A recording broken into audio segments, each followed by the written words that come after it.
Love really is the measure of most things, if not all things. The pilgrimage to being a welcoming congregation is a pilgrimage towards a more loving reality for the congregation. Contemplating it, I thought a little bit about my own kind of welcoming pilgrimage and some of the spots it stopped at along the way. As I reminisce a little bit, maybe you can follow along with your own journey. My 8th grade teacher was a very effeminate man, and I joined the other boys in making fun of him with names like faggot, femme, queer boy, and other things much too vulgar for the sermon on Sunday morning. I didn't even know what most of those terms meant at the time, but I used them anyway.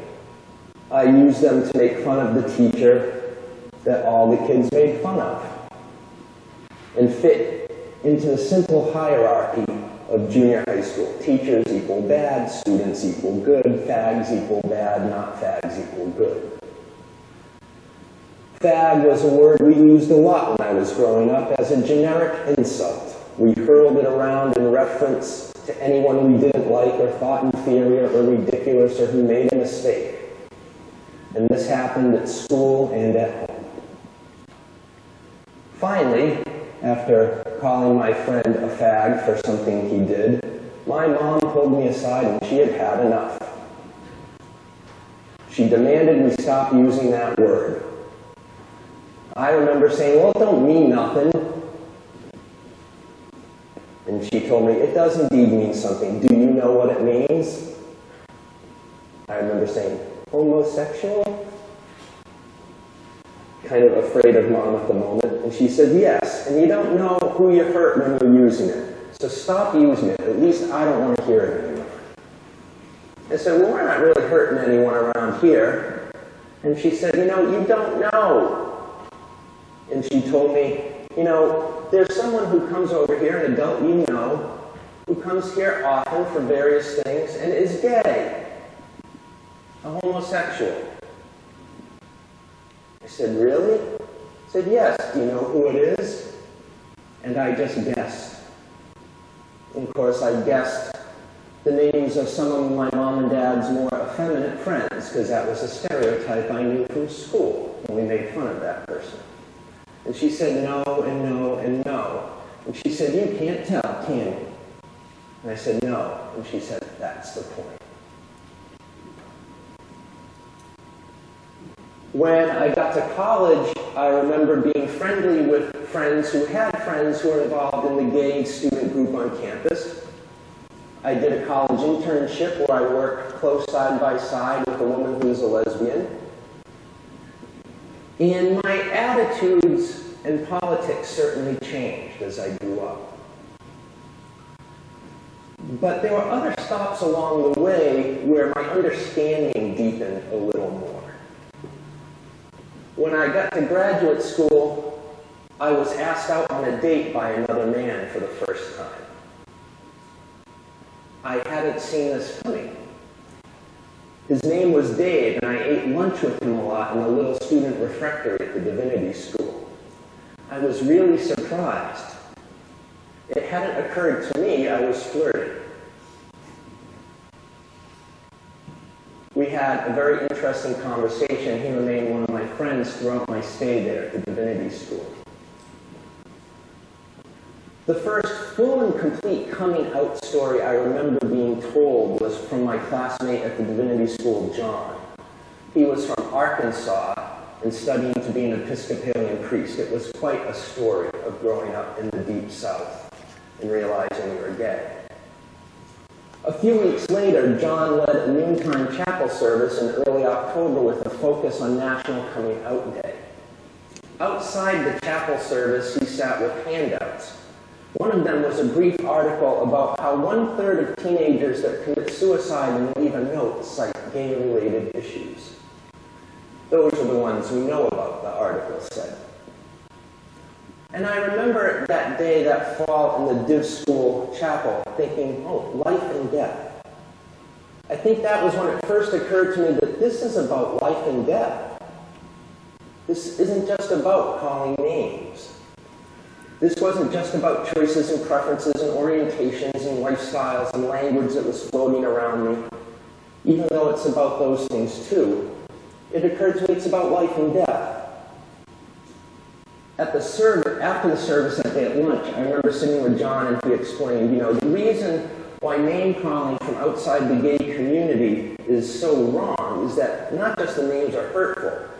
They are that, but when I hear them, he said, as a gay man, I don't know if it's just someone being ignorant and rude, or if I actually have to be afraid for my safety. I remember that conversation vividly, because I think that's one of the first times as an adult I started to get how other people's real experience of being different is different from mine. We didn't have to deal with that kind of thing. After deeper understanding, I think eventually comes activism. June 14th will be the 10th anniversary of the day the Massachusetts constitutional amendment was defeated for the second time, thus securing the Goodrich decision allowing marriage equality in the Commonwealth. I worked a lot in that campaign. I knocked on hundreds, if not thousands, of doors. I worked organizing meetings with state legislators. I was present for every vote in this amendment process at the State House. And I learned very real in that activism how it's so true that evil happens when good people do nothing. I remember knocking on so many doors, and there was so much vocal opposition to marriage equality. Yet I knocked on all these doors, and I said, oh yeah, I don't have a problem with that. Well, will you call your representative? Oh, who cares? Everybody thought it was such a no big deal that nobody called. So I said, no, you've got to call. They're only hearing from the other side. And that's what we did when we knocked on doors. And Mass Equality's campaign was really relationship focused. Their goal was to get the legislators to meet with as many families as possible, to know their gay constituents. It was a very effective strategy. I realized the importance of being heard and seen in a way I hadn't learned about it yet before. In 2007, my friends Sarah and Claire had a baby shower before the birth of their daughter. And I have what I call my first lesson kind of in heteronormativity and straight privilege. One of the things they wanted for the baby shower was a baby book, one of those books where you write the birth date and the first everything and all this kind of stuff and keep track of the child's big events. So I went down to the local big chain bookstore and I couldn't find one. I found a lot of them, but none that would work for their child because they all had mothers and fathers in these books, and there was no book, no baby book with parents of the same sex. All the lines were mother's parents, father's parents, things like that. I don't know why I was so surprised at the time, but I was, and I went home kind of frustrated and angry and feeling very sympathetic. And I went online and I found one of the books that had parents of same genders, and I ordered that. And it came, and it had opposite gender parents. It had mothers and fathers again. Yet the one I ordered said it was, same-sex parents. And so I called up and told the company that, I got the wrong book, and they said, oh, we thought you made a mistake.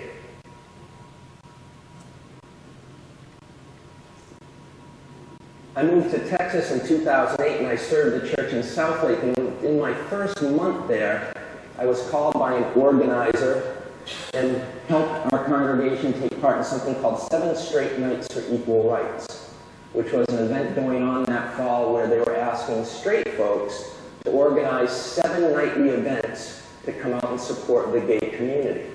And this was especially heavy in the South. It was heavily done through the southern states. So we agreed, and we reserved space in the town square, and we went out there. We had some events in public and some at the church. And we ended with an event on the town square, and we had a great event, and we had people singing, people speaking. I spoke and gave an interview for a local paper. And then the next week, there was a letter in the local paper from the pastor of a Church of Christ. If you don't know the Church of Christ, it's not the United Church of Christ. It's very, very conservative and fundamentalist. And this person went on and on at length about how the Reverend, and my name was in quotes in his essay, the Reverend Lorenzen was leading people astray and leading them to hell. I called up the friend I had met who was one of the local gay community organizers who helped us with 7 straight nights organizing. And I told him what was going on, that we were getting now calls at the church, and I was getting calls at home, that were nasty and rude. And he says, well, have you gotten any death threats yet? And I said, no. He said, you're still a rookie.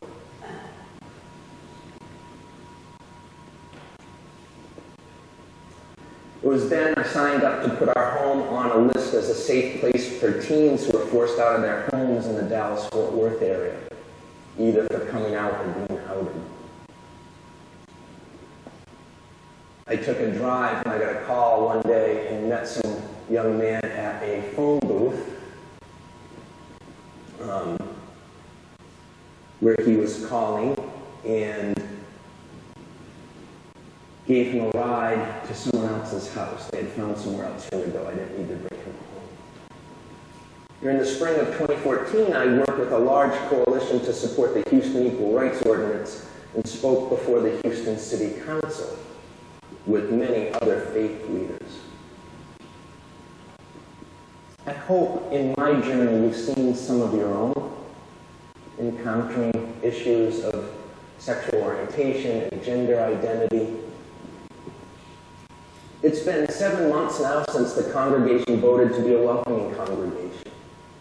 It is a wonderful and great accomplishment, and we celebrate it today. After service, we'll go out and dedicate and bless our rainbows, our rainbow flag, and our rainbow welcoming congregation sign. It did take a certain type of pilgrimage for us to get here. There was a lot of education and workshops and sermons and guest speakers and books and movie nights. We arrived here at being a welcoming congregation different people than when we began. The journey has changed each of us a little bit in some way, and our congregation as a whole in some way. Each of us has learned a little bit more about ourselves and about others. Each of us has learned a bit more about gender identity and sexual orientation and oppression and discrimination and the history of the gay equality movement. And we've learned together that it is not enough to be welcoming, but we must be visibly welcoming. We must be intentional.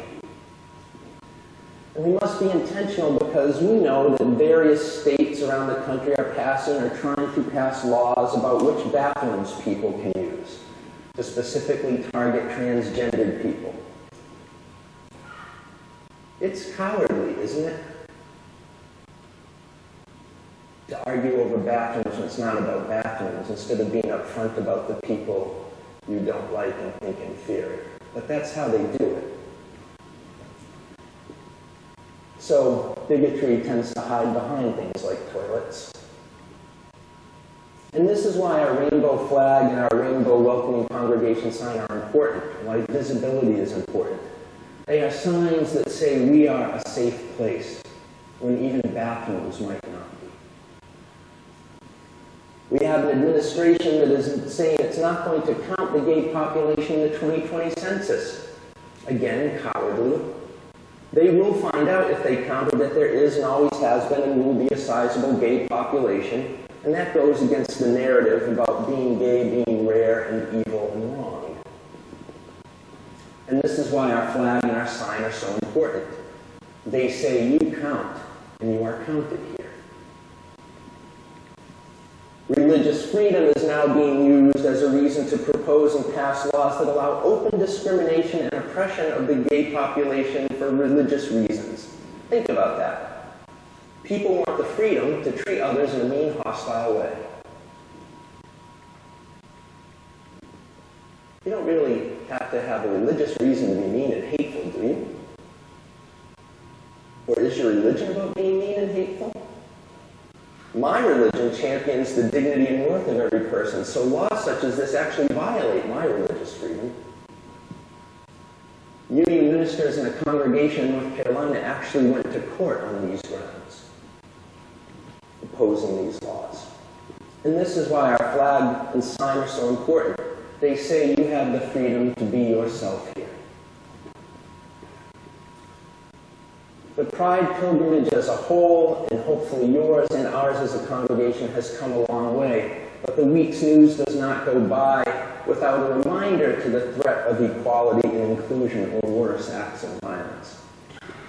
This past week, being a long-time tennis player and coach, the one that caught my attention was when the famous Australian women's player Margaret Court complained that women's tennis was too full of lesbians.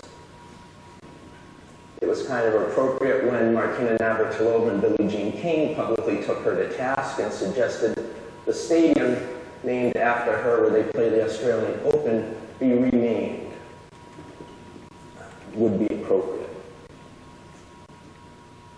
Our pilgrimage to being a welcoming congregation has been a wonderful and successful one. But this is not the finish line. We stand at the beginning of yet another pilgrimage, journeying forward and into our community as an open and visible ally of a congregation. So we have work to do. And I'd like to suggest a job description for that work. As I wrote in my newsletter this week, in his book, In the Shelter, gay theologian, poet, and peace activist Padraig Otuma tells a story of a job he had working at a retreat center. And on the first day, his supervisor gave him these job description instructions. 1, every single person who comes to the center is always called by their name.